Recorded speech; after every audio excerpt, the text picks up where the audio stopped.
जब भगवान सुग्रीव से सुग्रीव के कारण, सुग्रीव के लिए कहें, सुग्रीव के बहाने कहिए, जब बाली को भगवान मारे ना, और जब सम्मुख गए हैं भगवान, तो बाली ने भगवान से पूछा है कि बोले हे नाथ, मेरा ऐसा कौन सा अवगुण था जिसके कारण जो है आपने मुझे मार दिया, और मेरा भाई आपका परम प्रिय अवगुण कौन, ठीक है, अवगुण कौन नाथ मोहि मारा।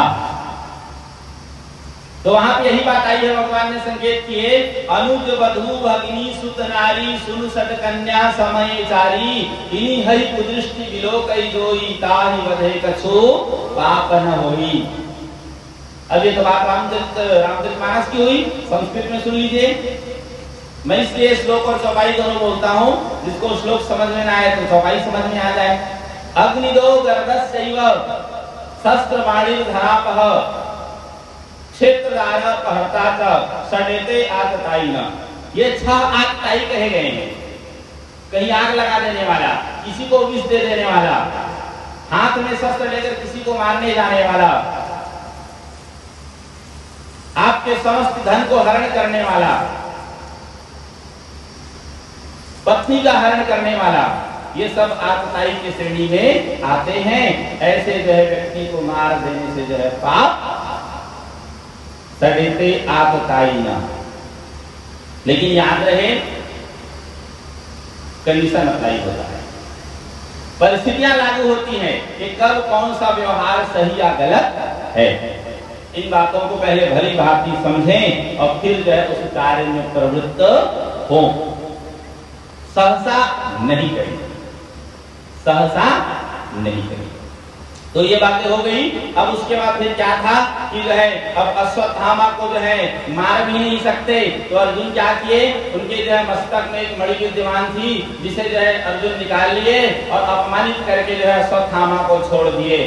सम्मानित व्यक्ति का अपमान कर देना ही मृत्यु के बराबर होता है। तो ये कहिए कि दोनों बातें हो गई। अब अश्वत्थामा चले तो गए, लेकिन फिर भी अब मन में जो है वे द्वेष भाव पाल रखे हैं। बाद में उन्होंने फिर से जो है पांडवों के वंश को विनाश करने के लिए जो है, पांडवों के वंश को नष्ट करने के लिए, उत्तरा के गर्भ में पल रहे परीक्षित को मारने के लिए फिर से उन्होंने ब्रह्मास्त्र का संधान किया। फिर से प्रभु कृपा हुई है, उत्तरा भगवान की शरण ग्रहण की है, और तब जाकर के जो है परीक्षित जी की रक्षा हुई। ये कथा इस प्रकार है। वैसे तो ब्रह्मास्त्र के प्रभाव से कोई बच नहीं सकता, लेकिन भगवत कृपा हो जाए तो कुछ भी संभव है।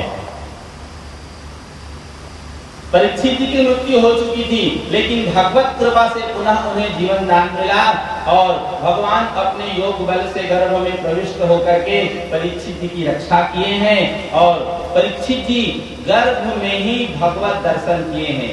2 भक्त ऐसे लिखे बहुत सुंदर हैं। धन्य है परीक्षित जी, जन्म जन्म मुनि जतन कराही, अंतराम कही आवत नाही। मुनिजन ऋषिगण कई जन्म भी जाता है जप तप करते करते, लेकिन संभव नहीं हो पाता।